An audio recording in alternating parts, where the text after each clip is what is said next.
عرض سلام و ارادت، امیدوارم حالتون خوب باشه. یه توضیح بود چند وقت بود می‌خواستم بهتون بدم، یه مقدار واقعیت وقت نمی‌شد.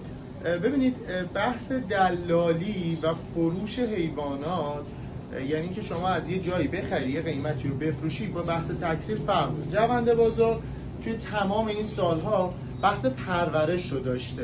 حالا اگر همکارم اینجا رو بگیره ببینید اینجا ما مدل به مدل حیونا رو داریم، همشون خدمتتون عرض کنم توی رنگ‌ها و سبک‌های مختلف. اینا مال همستراست که توده‌های ریز و درشت هم دارن.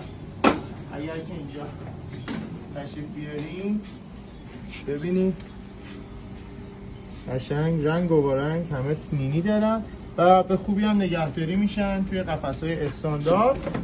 این هم که تشریف بیاری اگر نگاه کنید ما مدل به مدل خرگوش‌های ترکی چش آبی، چشم